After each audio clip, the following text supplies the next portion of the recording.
I'm Robert, and this is my life story. I was born and raised in Paterson, New Jersey. My parents were first-generation Italian-American immigrants. All four of my grandparents were born in Italy, and I knew three of my four grandparents. I was raised in a two-family house in Paterson, New Jersey. My grandmother, grandfather, and uncle lived upstairs. My mother, father, and I and my brother lived downstairs. Went to parochial grammar school for 4 years. Went to Catholic high school for 4 years. And then spent 7 years getting out of a 4-year program in engineering school. It took me 2 tries to get in and 3 tries to get out. I eventually ended up owning my own company, 2 patents, 3 kids, and here I am.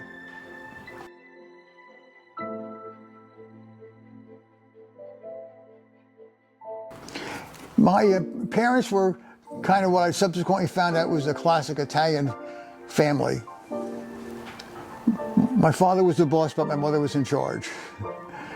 I didn't know much of I didn't have much of a relationship with my father until I was halfway through high school. That's because my father worked in the aerospace industry. Of course, it wasn't space, it was aero industry. He worked for Curtiss-Wright, making gears for airplane engines. And it wasn't until the Korean War kind of wound down that I got to see him. My dad, interestingly enough, he never went to high school. He went to trade school and trained as a draftsman. He ended up working for Curtiss-Wright. He ended up working for Curtiss-Wright during World War II and during the Korean War. He went from the machine shop where his first job was filing the burrs off gears with a hand file, and during World War II, he was a foreman in charge of one of the gear departments. He kept going to night school to improve his math skills, and by the time he retired, he was a manufacturing engineer liaison for the subcontractors to make sure they could actually make the parts they made.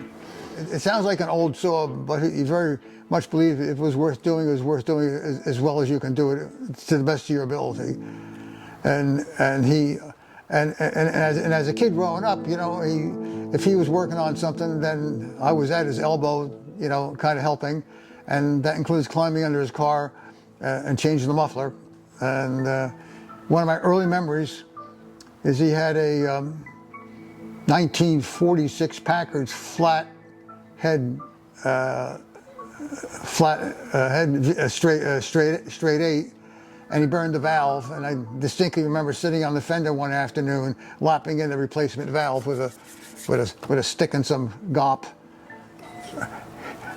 My active relationship growing up with my mother predates my father, because my father wasn't around. And you know, she was always there to help me with my homework and basically help me do my homework, make sure I did my homework. And if I was working on a project and I got discouraged, she very much actively encouraged me not to quit on any project I ever started. There was one project I was working on. I was going to build an amplifier from some plans I saw in a magazine, and I was making the chassis for the amplifier out of a tin cigar box, and it was totally foobarred. And I distinctly remember standing there in the basement in tears because it wasn't, you know, didn't know where it was. And my mother came up to me and said, "Oh, what's wrong?" And I explained it to her, and she knew nothing about what I was doing, okay? But she just says, "Well, what are you trying to do? How would you do it? What do you want to do?" And she like guided me through it and wouldn't let me quit. And to this day, I pretty much don't quit. Pretty much spent a fair amount of time with my father, like doing stuff. And it was like almost never the same thing twice, which is kind of where I developed my absolute distaste for ever doing the same thing twice. My dad and my relationship was primarily built by working together and solving problems together. It's kind of when I developed a fair amount of my manual hand tools, because if I used any tool, he insisted I use it correctly. no matter what it was. And I worked on many, many projects with him. Yeah, I pretty much owe everything that I am to my parents and their support and my upbringing. Pretty much, my two oldest kids, and my youngest one is 10 years younger than the second one. I pretty much had the same type of relationship with them, like help me with this, help me with that. My son, whatever project I was working on, he was working on too. And my oldest daughter, who's 20 months younger than my son, Monica, she was less interested in working on projects with Dad, but I co-opted her on a reasonably regular basis.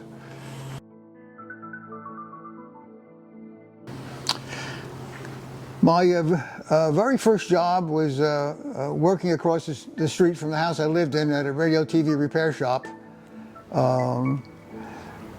My job interview ended up with, I'll pay you $5 a week, and this was for after school and all day Saturdays. It says, and then the additional proviso was, and I should add here, that the person who owned this shop had emigrated from Italy some half a dozen years before. He said, if we were in the old country, you'd be my apprentice and your parents would be paying me to teach you. So I'm paying you $5 a week. That my first job out of college, I spent so much time out of the country, and so much time. I actually, in 3.5 years, I went to Hawaii 14 times. There are people in Hawaii who thought I worked in Hawaii and visited New York for business. My shortest business trip was 2 days. My longest business trip, counting from when I left home to got back home, went from the day after Labor Day to December 22nd. And in that business trip, I was in Hawaii for a while. I was on Guam for a while, and I was on the Canal Zone for a while. It's not fun anymore. When I was on Guam, I actually came pretty close to killing myself one day. Well, on Guam at the time, and this is in '64, you could not swim outside the reef unless you had permission of the Navy. And in order to get permission of the Navy, you had to pass their swim test. And it wasn't just a swim test, they require you to become scuba certified. And as a matter of fact, I've got a patch from Marianne's Divers, which I got when I got my novice dive. And that's when I kind of had a interesting experience.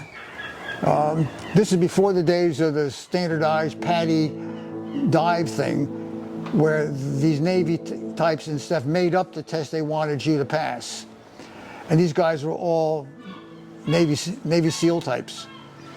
So instead of going down to 20 or 30 foot of water, for my novice dive, I had to go down to 67 feet, which is twice as deep as anybody goes for, a recreational dives ticket. And as I was coming back up, I was having trouble clearing my ears. They wouldn't clear. This is back in the single tank, 2 hose regulator days.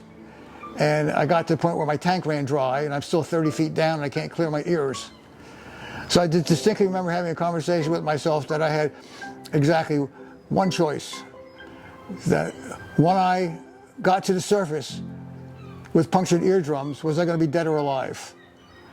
So I went up, and on my way up, both eardrums punctured. So not an experience I'd want to repeat. The moment in my life that completely changed my direction was a phone call I got from my supervisor about a month after I had been required to go to a corporate shrink for, quote, evaluation, and to undergo evaluation, psychological evaluation for my suitability to be a manager. So it was determined that I was forever prohibited from getting promoted As a matter of fact, I couldn't even keep the job I had at the time, which was a manager. Forever banned from management at this particular Fortune 50 company. And my direct report, the guy I reported to, was one of the vice presidents. He says, my only way forward in the company, and at this time I was in my 20s, the only way forward in the country was to be his personal assistant for the rest of my career. And about a week after that, 2 weeks after that, I get a phone call from the manager that I was reporting to, which was the vice president. It was at that time I was in charge of facility planning and capital budgets for the whole corporation. And he said, you've been frozen in space, in place. They've determined that you will never get promoted. You will never supervise anybody because you're not. I said, why? He says, well, the basic problem is that you're not motivated by money, power, or prestige. They don't understand what makes you tick.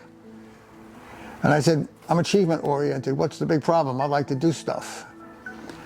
So round and around, we went on the phone for a while. And he said to me, he says, you know, you're the classic lone wolf. You're probably better off in your own business. So at that time, the company I worked for was down in the Wall Street area. And it was a short walk over to Battery Park. So I walked over and I looked at the Statue of Liberty and realized that my grandfather had looked at that when he came into the country. And here I was, this total failure. By the way, the other thing my boss told me is my only path forward in that company was to be his administrative assistant for the rest of my life, for the rest of the time I worked at the company. So went and stared at the Statue of Liberty for a while, said some fairly ugly things. Walked back to my desk, typed up my letter of resignation, put it in my desk, waited a month, took it out, hadn't changed my mind, gave it to my boss, quit, started my own business. And the business I had was designing and developing stuff that didn't exist. So, and I had that business for over 20 years. Over the course of that business, I acquired 2 other companies. And at the time, in '82, when the prime rate hit 20% and my customers went out of business, I had 32 employees, had bought out 2 other companies, and had 2 10,000 square foot plants.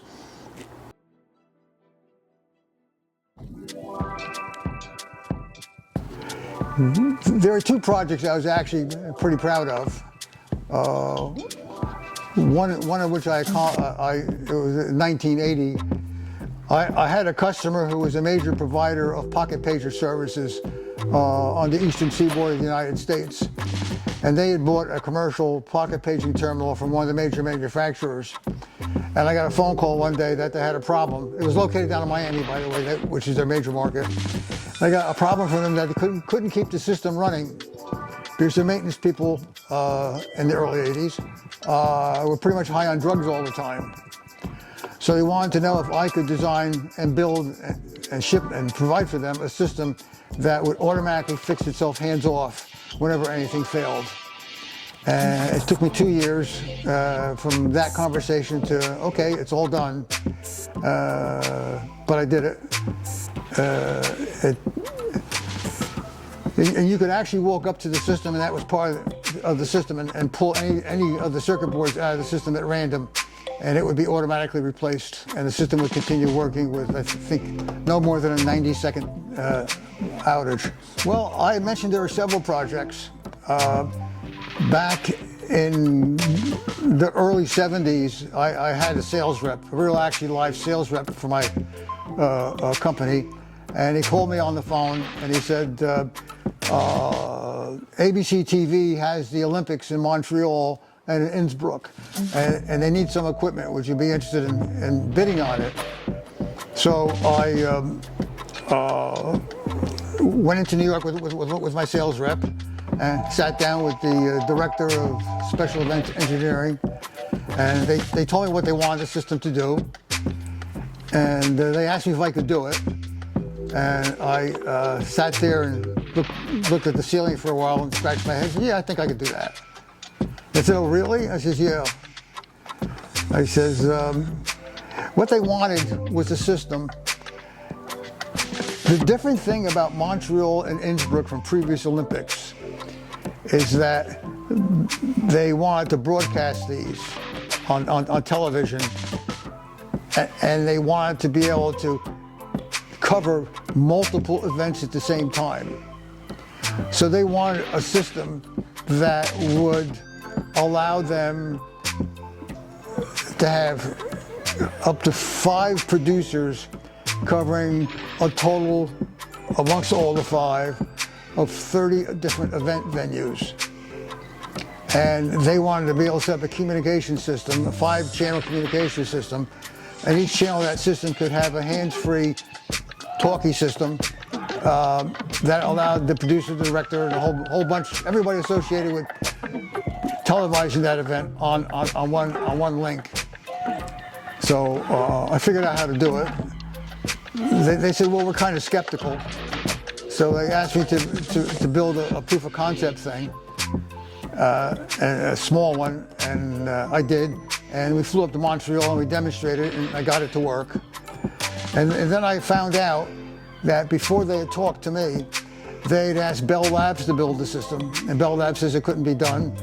And they'd also asked the German Bundespost, which was the German equivalent of Bell Labs, to build the same system, and they got told it couldn't be done. So, well, I did it, we developed it, it got delivered pretty much on time. They used it for the Montreal 76, the Innsbruck, and they also used it for the 1980 Olympics. I actually got to travel to Montreal and to Innsbruck to give them tech support previous to startup. One of the high points of the whole thing was meeting Pat Summerall in the cafeteria, a real gentleman.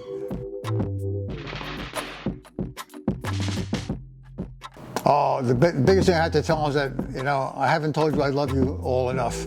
That means all of you.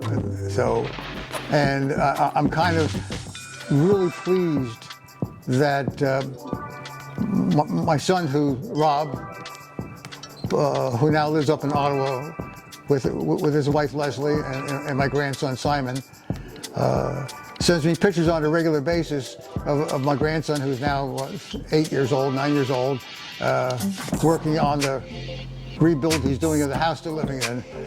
So and it's kind of funny. It's like looking in a time mirror. Simon, I hope you've been listening to your father and your mother better than I did. There were a few times that I kind of strayed away, and I hope you haven't made that mistake. And when you have kids and have a family, I hope you have the same kind of living relationship with them that you have with your father and your mother.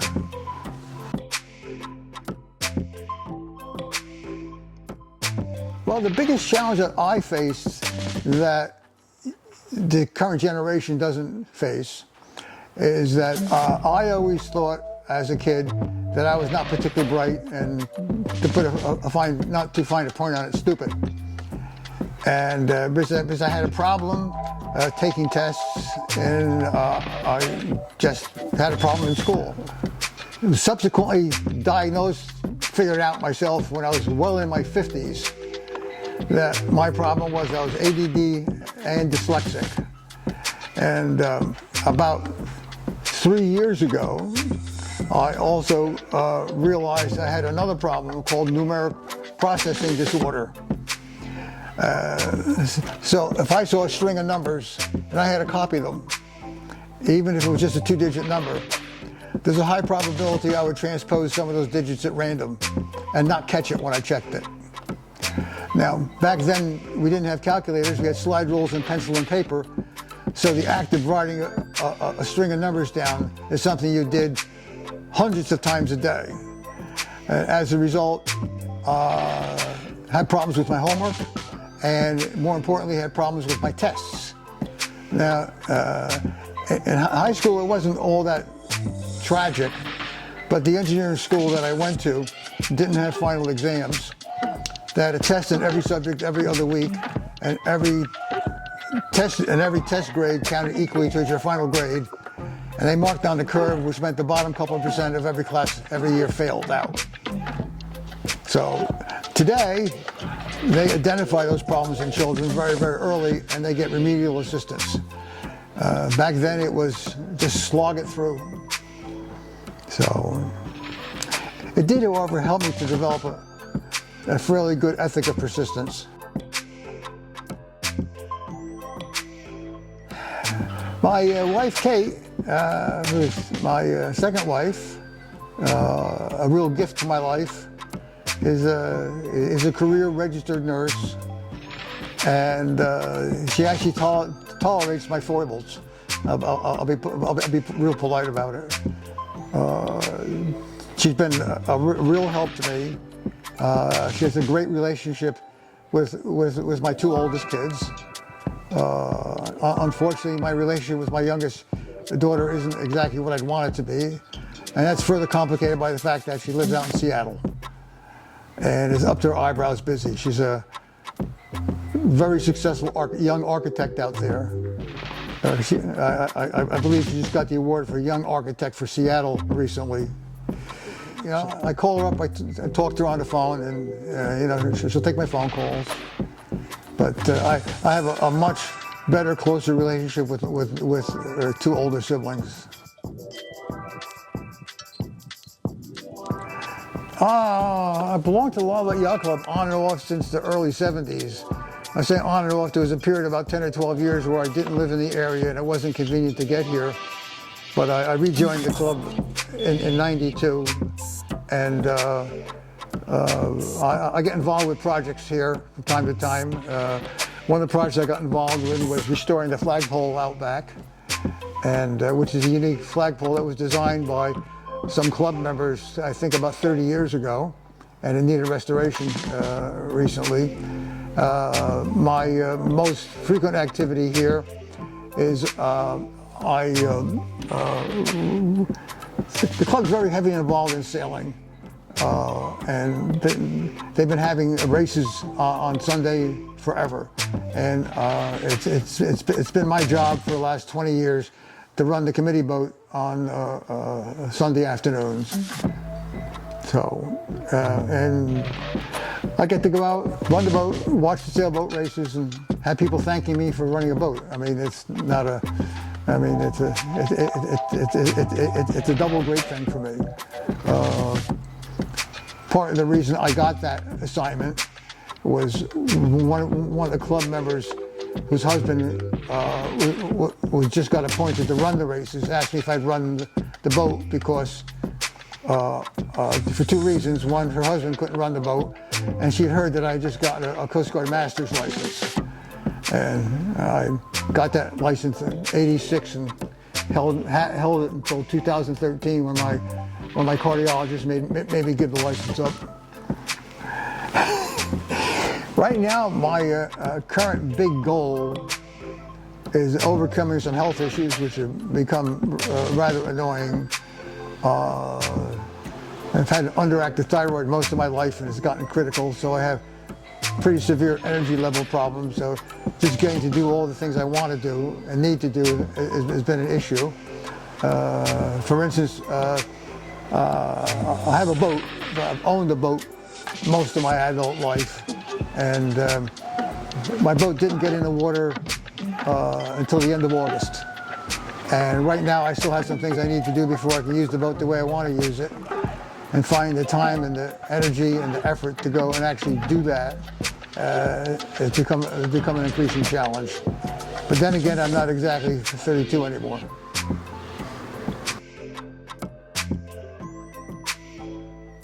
Never give up. Never give up. I have a long list of technical accomplishments which I will not bore you with. Every one of them happened because when it got to the point where I thought this was never, ever going to work, I just knuckled down and made it work. You know, there's a old saying about if at first you don't succeed, try again. My twist on that is, if you got to work the first time, you probably did the wrong thing. So Very few things are more important than family. And just remember that you need to be a moral and ethical person. And you need to have a working relationship with God. That's it.